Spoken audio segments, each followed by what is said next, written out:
Okay, here I am again.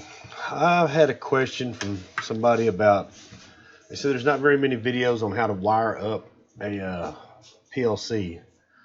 Want me to do one on how to actually wire it up and get it to where it's, you know, hardware wise ready to go. So I figure the best way to do it is I'm going to go through the user's manual. This is actually the FC6A user's manual, and I'll show you where to go to download that. You just go, pull it over here where you can see it. Idec USA. Go down here to Idec USA Home. Okay, let's go to Automation, PLCs. Go to FC6A. Then go to Literature. All right, you have all of this literature here that you can get. There's the ladder manual. That is a very extensive manual. I think I've put that on and told you about that before. But it's got the data sheets on it. It's got the communications manual, PID manual. And if you go actually to the product list and pick out your PLC like an FC6A, we'll say the one I use a lot is this one right here. That's a relay PLC. You know, same thing on it. Literature, you'll have a user's manual. Yeah, right here, user's manual on it. It's got a little bit of everything in it, but it's for this FC6A PLC, and that's pretty much what we're in right now. Anyways, we'll go through this a little bit, and I'll show you. There's part numbers in here you can type in also to find other manuals and stuff. Like I say, I've got some of them highlighted. So you can go to this page. Let me zoom it down a little bit where you can see everything here. All right, so this is all of your manuals here. This is your MicroSmart user manual right here, this one. Okay, here's your ladder programming manual. Now, this is one I was saying, if you really want to learn to program, download this one and go through it step by step. It has plenty of good pictures. It's like a coloring book. It will show you a lot of stuff, how to do some programming. This is your communications manual. It's going to go through all your communications, hookup, and how to program it in PID, which is your for PID, proportional integral derivative. That's kind of a little bit more advanced down the road. We'll get into that later also. Anyhow, to go through some of it, I want to show you some things on wiring. I don't want to go through this whole manual and take up much time, but it'd be good if you buy a PLC. This is a good manual to kind of at least go through and thumb through. I know it's a lot of pages. It's 578 pages, but it's good to get you a highlighter and highlight your model number everywhere you see it in here, or get you a program like Bluebeam or something, and you can search them that way and pull up everything at your model, because every model wires different. Not a lot different, but a little bit different. But anyway, we'll go through some of the stuff. I'm going to show you what some of the things are. I've went ahead and made some pages here to show you some stuff on them. All right, now this is a C40. I'm pretty sure because it's as big as it is, but I'll show you some of the stuff on it. Okay, these are your inputs. They're on top. And these are your outputs. These are on bottom down here. Inputs, those are outputs. All right. And these are your inputs up here. Okay. Just so you'll know. All right, and this is where you actually power it up. Right here is where you put power. This is power to the CPU is what that is. That is what's called CPU power. We'll get into that too a little bit. A lot of times you want to segregate or separate your CPU power from your I/O power, your input and output power. You might not want them running through the same thing because of you might have relay switching and stuff like that. Sometimes you don't want the noise coming to your CPU, because that central processing unit, it's a little computer chip in here, just like in your laptop or your computer on your desk, pretty much. Not a whole lot different. So you don't want it to get voltage spikes and all that stuff. It can make it do wacky things, and then you're power cycling stuff, trying to get it to work right, or possibly even having to re-upload programs into it. Okay, now here's like the LED indicators for your different PLCs. We'll look at this one since it kind of looks like it more coordinates with the one up here. Right, you have an LED for each one of your inputs. This is in. That's going to be this long one right here. Okay, top one. Inputs on top, outputs on bottom. Okay, these are status LEDs right here. This kind of tells you what operation your machine's into, whether it's in run or it's got a fault or whatever. We'll look at that in a minute too. But each one of these LEDs coincides with one of your input terminals. So if you are putting an input into I0, this is I0, that LED will light up. If you're putting an input into I5, I5 will light up. If you're pushing the button on I5 and you're not getting an LED lighting up on I5, there's something wrong with your button, or you have a wire loose between your button and this, or depending on what it is. That means it is not getting a signal. All right, these are all numbered in octals, so you got 0, 1, 2, 3, 4, 5, 6, 7. It starts over 1, 0, 1, 1. So that's I0, that's I3. I mean, you can go on your program, it'll say I0, 0, 0, 0, 4 zeros, I0, 0, 0, 1. Over here, this will be I0, 0, 1, 0, I0, 0, 1, 1, I0, 0, 2, 3, I0, 0, 2, 7. I think you probably get the idea. And same thing on the outputs down here. They're octal also in eights. 0, 1, 2, 3, 4, 5, 6, 7, and they start over again. 10 through 17. Same thing on the output. On this PLC, in your logic, you're telling it to put an output to Q0, Q0, 0, 0, 0. It should be lighting up this light if you're getting an output. If you're not getting an output, you might have something wrong, a permissive not on inside of your logic, something that needs to be on, or a series of things that need to be on for that to happen. You might have a sensor over here that's not sending a signal back, so it's telling it not to run or whatever. But these will light up if you're actually getting an output out of the PLC. If you're getting an output out of the PLC and this is lighting up, then it's something downstream from this.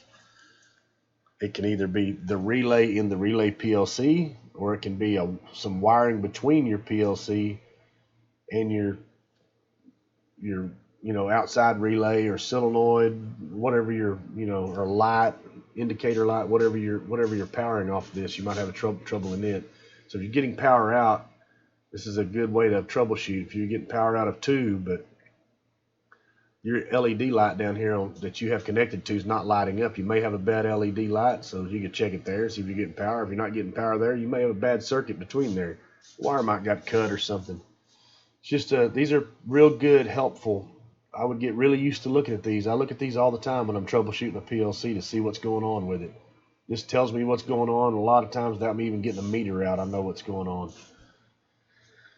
Okay, these are the LEDs that coincide with these right here. These are your status LEDs. These basically tell you got power. I got 24 volts DC coming to this PLC right here on my CPU.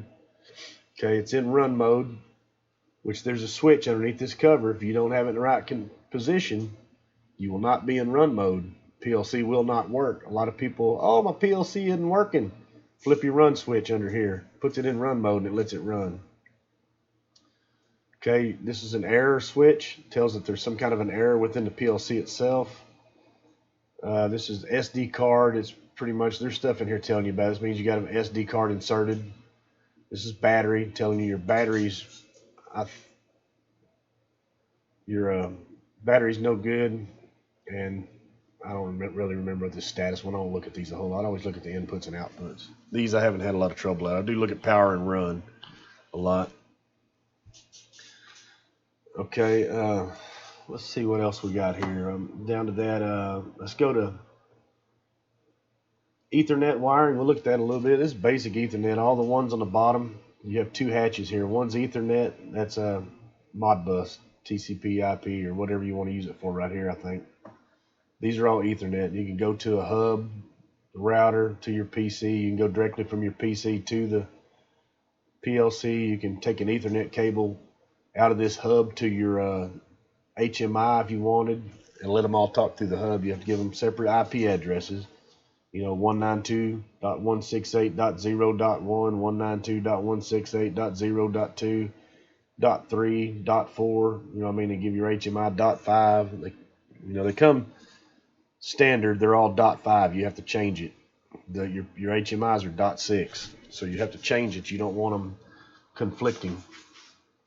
But that's enough of that. Anybody have questions about that, they can ask me. And we're going to go into some of this later when I start doing port forwarding and communications through Ethernet and remote monitoring and control. That's down the road. I'm having a hard time getting time to do these videos, and that's going to be kind of a lengthy process getting there, but we will get there. Trust me. Okay, we've already went over the LEDs and told you what those are for. Okay, let's go. This is something very important too. This is protection diodes, and I'll show you how you have to hook these up. Okay, you have on your PLC, you'll have, this is your output, say a Q0, this is your common. You have to put a protection, you don't have to, but it's very, very wise to put a protection diode in here. And it's actually, a lot of people, they call them a protection circuit. It's really a kickback diode. It's because your voltage reverses whenever you remove it from a coil on a relay. So you have a spike of voltage that goes backwards and goes back through your relays inside of your PLC, which can burn them. It takes them, it can make them not last as long. It won't burn them right off the bat, but it'll make it not last near as long as it should. The transistor type, you actually could blow a transistor type out by not putting these in there. So it's very wise. They're like 3 cents a piece. I mean, they're cheap. And it gives you all the stuff how to, figure out what you want. I mean, you can get you a little 1,000 volt, 1 amp diode and throw in there, and they're pretty much handle anything you throw at it. Okay, let's see. Let's go to input. We don't really care about that there. Let's see. All right, I moved some stuff around on Idec's page just to kind of give y'all a better idea of what's going on here. We're going to look at power first. Let me zoom in here. Okay, these are your power terminals. This is what powers. Now this is an AC power one, so this one actually takes 120 volts to it. That's why it's got line and neutral and ground. Okay, if it's 24 volt DC, it would say 24 VDC. You make sure which one you have. They make 120 volt and they make a 24 volt. 24 volt will have DC positive and DC negative.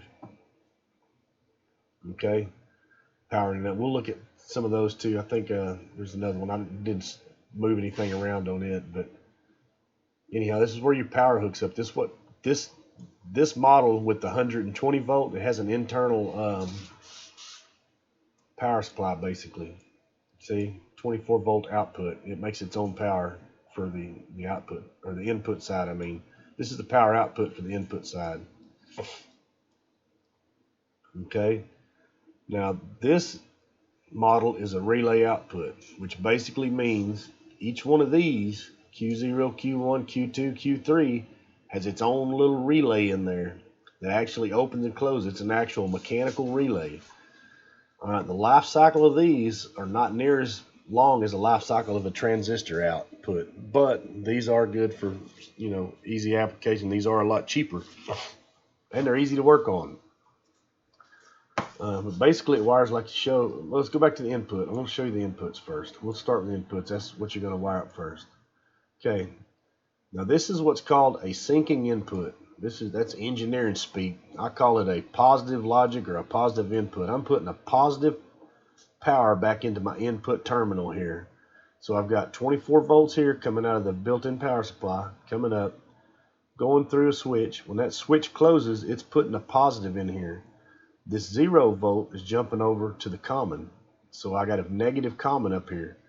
And inside this PLC, there is actually a little LED and a photoreceptor that tells the insides what's going on, whether it's on or off. It's isolated. And we can get into that a little later too. That's more engineering stuff.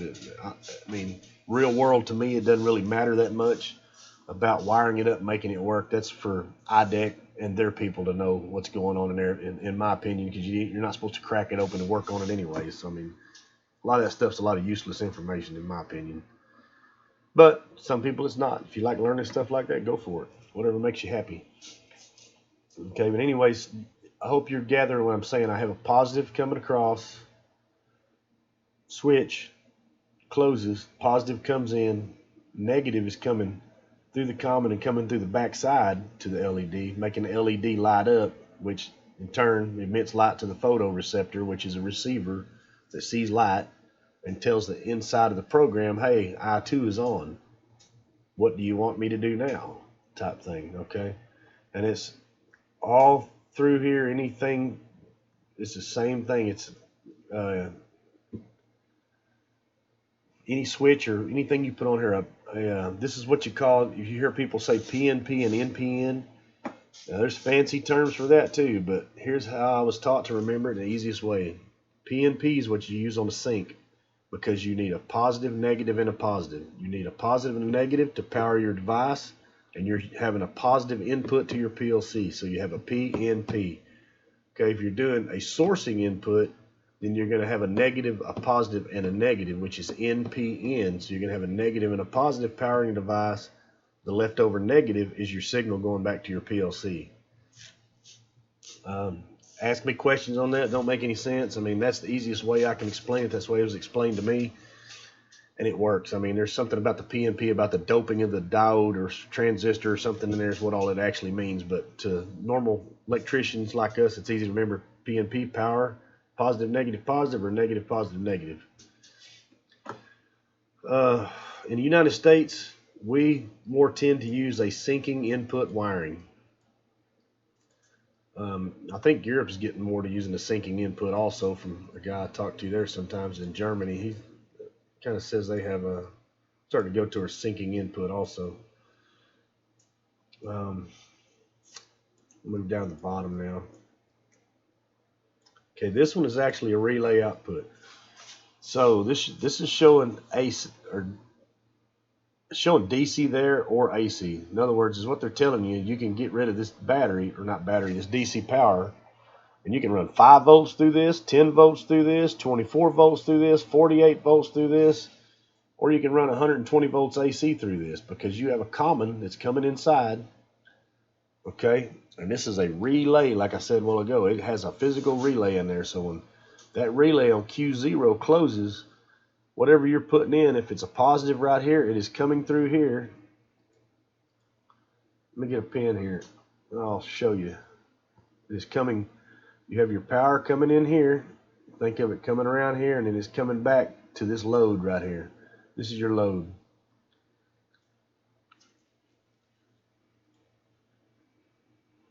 But there's actually a little relay in here. Okay, your negative is already on your load. Okay, these are all fuses, by the way, not loads. I'm sorry. This is, you want to fuse your outputs when you use sourcing output. Fancy name for a positive output. Like I said, they have syncing, sourcing, and that stuff's hard for me to even keep up with. I call it positive output and positive input. Engineers start talking all that lingo to me. I said, is it positive or negative? That's what I need to know. What I need to call it, syncing and sourcing. But anyway, this is a positive output. This is actually called a sourcing, all fun and games aside, output. So you're sending a positive signal out through a protective device in case it shorts out to your load, which might be your light, solenoid, another relay that's bigger, maybe a contactor on a motor, you know, what have you, you know, and whatever you're putting in, these 4 are going to put out this. There's a pretty much a bus wire behind all of these. This positive common's coming in, and it feeds all 4 of these. Same thing over here. Whatever common you put into this one feeds these 4. So you could have 24 volts on this one if you wanted, 120 on this one, and then 24 volts back on these 2 if that's what you needed. You could have this pretty much sectioned off as, you know, 120, 24, 24. Just remember, all 4 of these come off of that. All 4 of these come off of that. So you don't want to feed in 120 and then feed a 120 volt device and then feed a 24 volt device, because that 24 volt device is going to go crazy when you hit it with that 120. It's a relay that's going to make a lot of buzzing noise. It's going to sound nasty. Okay, so I hopefully that kind of explains that. Oh, didn't want to zoom out that far. I didn't get my thing back here. Okay, let's see if I can find one that's actually got a DC.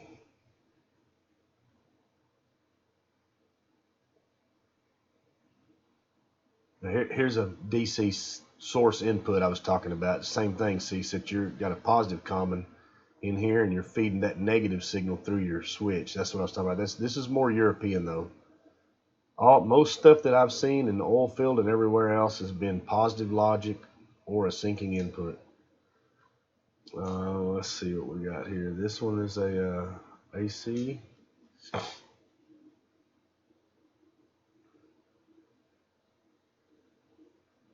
Okay, here's a. Okay, here we go. We're gonna look at this transistor one.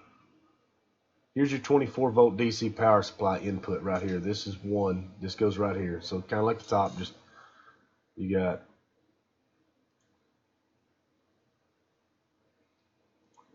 three screws right here that are just like these here. You got 24 volt positive, negative, and FE is ground. 24 volt positive, 24 volt negative, and ground. So you have your brown, your blue, and your green. That's the colors for positive, in case most people don't know that. Is brown is your 24 volt positive, and blue is your 24 volt negative. And your green, of course, is always your ground. That's how we designate grounds. Okay, let's see what else we can look at on this that would make sense, help people. Input terminals. All right, here's syncing. This is what we do in the US. Same thing, just like up here. It's just a little smaller PLC. Same thing. You got your common. Now this is now a DC model. This is what I was talking about. So it does not make its own power for the input. You actually have to put power supply to it. This is your power supply. So you got to take a negative from your power supply for the bus inside. Then you have to take your positive from your power supply to all your input devices. Okay, that's why these say NC. They're not used. I don't know what NC actually means, but you don't use these. These terminals don't get used on the 24 volt PLCs. Okay, here's your relay output. Okay, just like before with your fuses. There's transistor sync output, which we do not use. We use a sourcing output. We use this type right here. Okay, so just remember that. Now this is a source. This has its own power supply. It doesn't have its own power supply. Here's your power supply. Here's a fuse coming in for your incoming power supply that you put between your power supply and your common. All right, this common is coming through here. Your 0 volts is going to this side. This power is the inside of the transistors. Then your common or negative DC or whatever is coming across outside here to your devices. So say you had those little Idec or Phoenix or whatever relay cards, the little PLC relay cards, and that's your load. All right, so you'd have a fuse before each one of them to fuse it, and then this right here is actually going to send a positive signal out to it through Q0 or Q1 or Q2 through a transistor. There's no moving parts. This is solid state. Now these PLCs here are more expensive, but they're a lot faster if you need something really, really fast on the output. And they also have a whole lot more cycle times than a relay. There's no moving parts in here. But you need to protect these. If you're putting coiled loads on them, like relays and stuff like that, make sure it has an internal kickback diode in it, or you put a kickback diode on it so you protect these transistors. Because you don't want to fry a $500 PLC and start having to move channels over in your program because you fried a transistor in there. So it's worth a nickel to put a diode on it.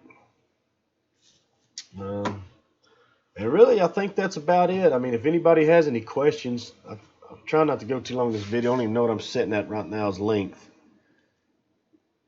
24 minutes. Well, longer than I thought. Anyways, good luck And say if you have any questions, hit me up, send me a message or whatever. Subscribe to my channel.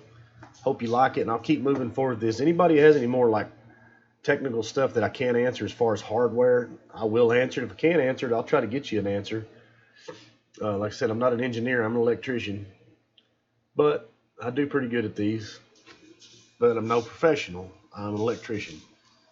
Anyway, like I said, subscribe to my channel. Go to Idec Plc forum. Subscribe to their forum, please. They need more interaction on it.